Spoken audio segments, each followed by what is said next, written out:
Noksu is located underneath the 32nd Street subway station, which is unconventional for a typical fine dining restaurant. Working in the subway station definitely has its limitations. We can't have any gas stoves or open fires, and we have to get creative with intricate techniques. There's also a small space, so we have a really small team. As the chef de cuisine, I'm cooking, plating, and creating, but I'm also in charge of the operations. People come in the subway, they're not really expecting anything, and then here we are doing all this cool, sciencey stuff.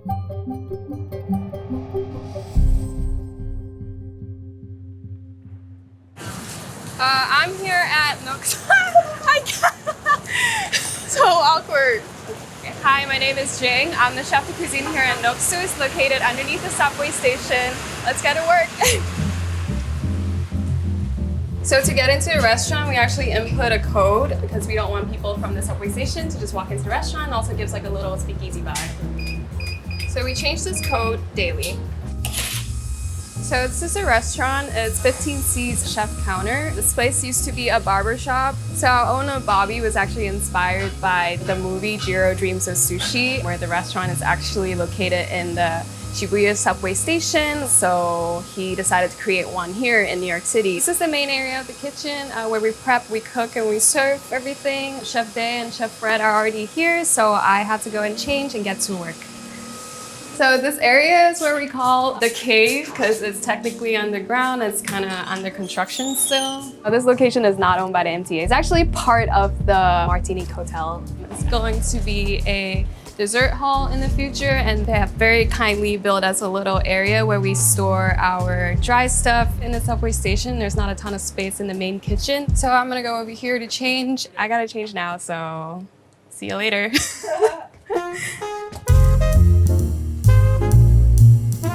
The first thing I do when I come in and work is look at the prep list. So we fill out the prep list the night before based on the reservations. So today we have 2 seatings or 14. We're doing 28 covers. For example, I wrote oysters with 28 people today. We're gonna chuck 29 oysters with 1 extra just in case it falls on the floor or something. I typically check in with Chef Fred over here. Hi, Chef Fred. Hey, Chef, how are you? As the chef de cuisine for the restaurant, I have to make sure that things are done in a timely manner and that we have the prep we need for the day. He is our AM sous chef, and he is in charge of all the AM prep in the kitchen.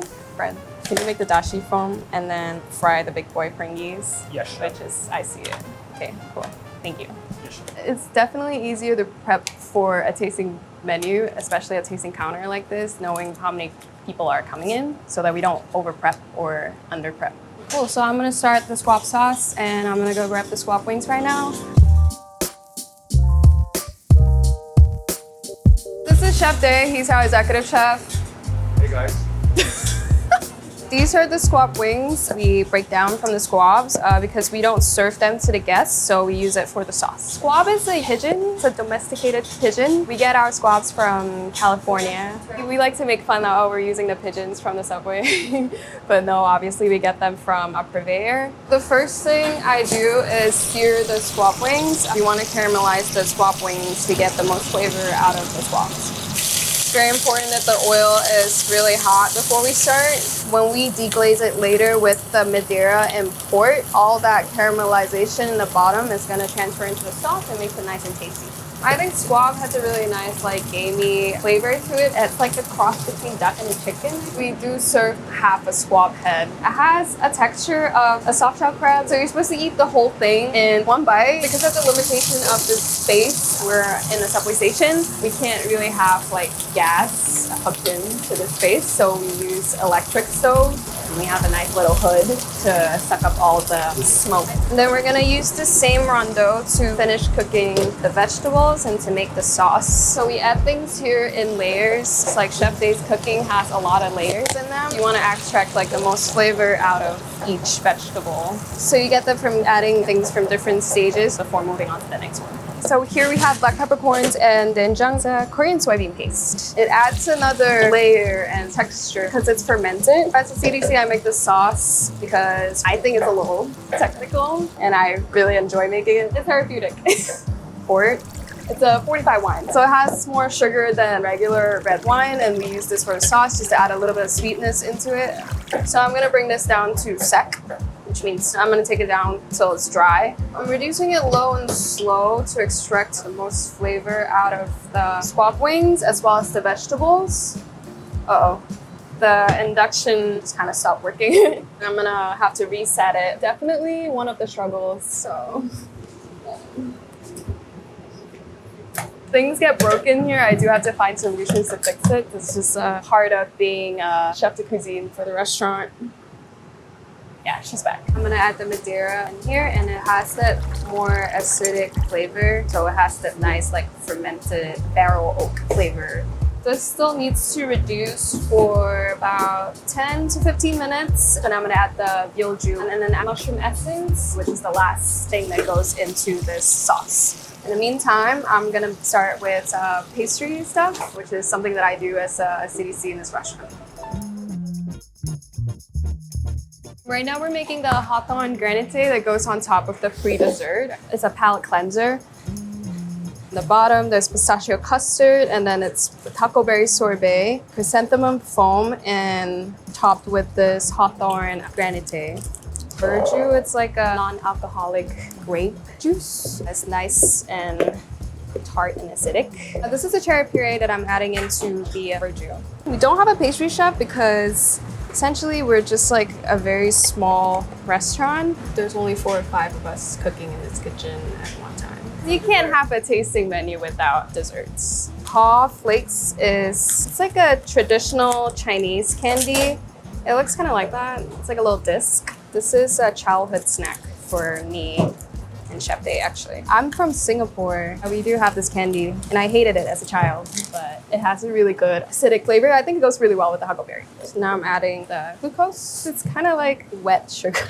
Glucose actually helps to thicken the product that I'm making and also makes it sweeter. So this will come up to a boil, and then I'm gonna let the haw flakes steep for about 30 minutes before I strain it and then make something else out of it. While this is going, I'm going to be adding the gyolju into the squab sauce. So there's a lot of multitasking going on. For example, like this is boiling, I have time to do something else, so I don't have to stand here and wait. We don't have a whole lot of time before service. I do have a ticking clock in my head always. I try to like, in my head, mentally, like time each project. I know that this is going to take 3 hours to make, so I'm going to start it first. Oh, it's boiling. So I'm just going to strain it into a pint. Now it's a syrup, yeah. So now I'm gonna make the actual granite mix. It's a ratio of syrup to water. So I use this tool called the refractometer. So the refractometer measures the sugar content in the mixture. And then from there, we can figure out if it's the right percentage that we want, or we can adjust it with more syrup or more water. We're trying to hit between 18 to 22. That's the most ideal because anything more than that would be too sweet and then it wouldn't snap like a granite would. And that's just what we do, is strive for perfection. Right now it's very low, so I'm gonna add more syrup to adjust it. A Brix is just a measurement unit for the sugar content. So when you put any liquid or something that you wanna measure on here, it shines a light and the light would refract whatever solid, in this case it's sugar, in there, and it measures how much light is refracted. Okay, perfect, we're at 19. And now we're gonna put them into the molds and then I'm gonna blast freeze it. So we only have one of these molds here, so that's why I'm doing it one tray at a time. Also, space.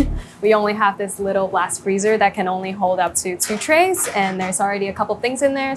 The blast freezer is different from a normal freezer. Blast freeze is 14K. Yeah. Next, I'm gonna do some inventory and invoicing because as a chef de cuisine for the restaurant, you're also in charge of the operation side of things, and that's just what entails it. This is our ordering board where we write down the things that we need to order. There's also the clipboard where we put all our invoices, as well as the order guides that I use to place orders. So the chef de parties will write down what they would need for me to order. I also put down cutoff times over here because different purveyors have different ordering cutoff times, basically. It's actually easier to order for a smaller restaurant, especially for a tasting menu. Well, based on the reservations, we can tell how many people are coming in for the week, and then we'll order accordingly. But we also don't want to order too much earlier in the week. Space is very limited here because we are in a subway station and we just try to make everything work. I take my order guide here and then I look through the regions to see what we have, what we don't have, and I'll write it down and then I'll place the orders after. I'll also grab the invoice clipboard and I'll start scanning the invoice into a system that we use. That way we can track inventory and make sure we're not overspending. It's called Craftable. It's a really powerful tool that we use to track our inventory, our spending. I use that to calculate costing. It keeps track of the price changes for the ingredients. So then I'll know what costs more now. Well, I have to source for a cheaper product. That is my job as CDC, is also to sustain the business because at the end of the day, the restaurant is still a business. So the goal is to have the menu cost below 25%. Usually the most expensive thing right now in this restaurant are actually the squabs, and we typically get about 3 to 4 cases a week, and that would cost us maybe like $1,700. I like to budget weekly spending between $4,000 and $5,000. So right now this is done. I'm gonna be making the truffle pearls, which is kind of like a cool little sciencey project that we have here in the restaurant. And it's really cool. So this is just really cold oil that we would need to make the spheres. The spheres are basically just little like truffle pearls. It looks like very, very small, tiny boba. This is kind of like a spherification process. So we're gonna add agar into this, and once it hits the cold oil, it's gonna seize up immediately and it's gonna spear up almost like right away. This is mushroom essence and truffle juice that I'm putting in here. We make the mushroom essence in-house. It's cremini mushrooms cooked down with water. We're gonna add squid ink for color. This is the sound of Chef Dang. It's a sign that you know he's in the kitchen. He's hashing some perilla. So this goes on to the oyster dish. I'm gonna add dashi. Dashi is a stock made with kombu and bonito. For agar to activate, it needs to boil for at least a minute while you're whisking. If not, it's not gonna work. Agar is a setting agent. This is our rack of chemicals. They're also called hydrocolloids, which we use in cooking. And it basically helps to stabilize sauces that we make. Chef Day loves the chemical rack. It does feel like a science experiment, and it's definitely very fun to play with. It just helps to make a better product. For example, in like sauce making, it can help to prevent things from splitting too quickly. I'm gonna just like transfer it here so I can put it in a squeeze bottle. It doesn't have to sit in the oil for too long. It almost just starts to sphere instantly once I add the mixture in there. It does really have to be very cold for it to work. I'm just spinning the bowl as I'm dripping the truffle spheres in there so that it's not too hot.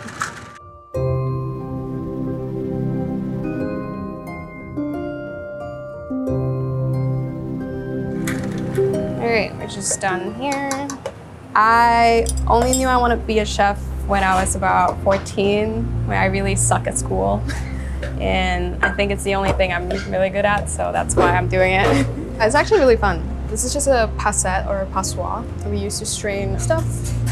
A lot of French lingo, a lot of kitchen lingo. It really just turns into nice little pearls. Chef Day had this idea of making the dish look like it's in a pond. So the spheres look like the soil next to a lake or a pond.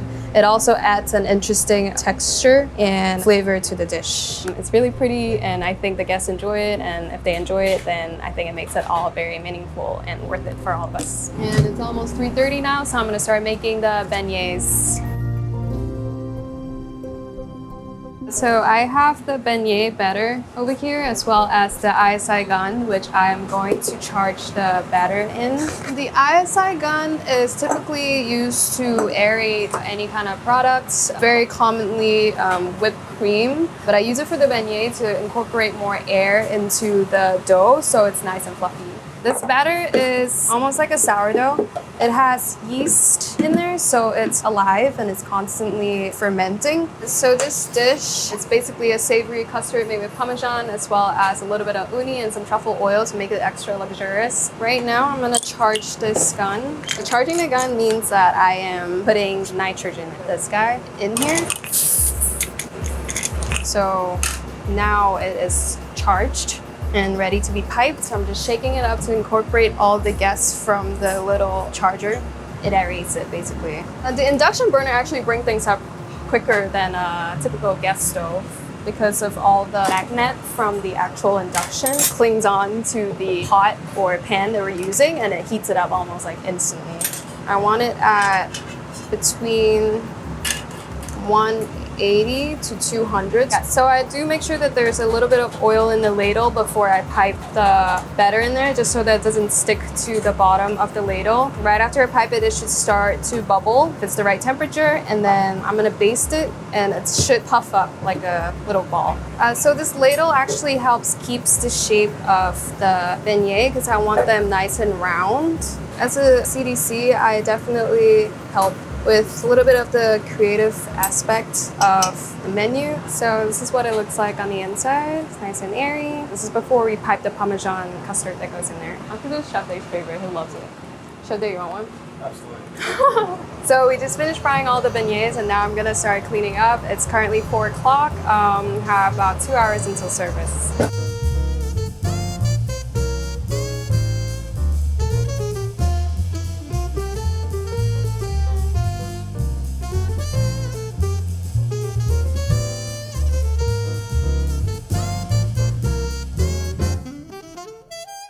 So right now I'm basting the squabs 30 minutes before service, just get it ready for service. We baste this at a lower temperature and then we let it rest for about 30 minutes. It helps to tighten the skin a little bit so that when we do the final fry at a higher temperature, it starts to become crispy. One squab is 2 portions, so do 14 squabs all day.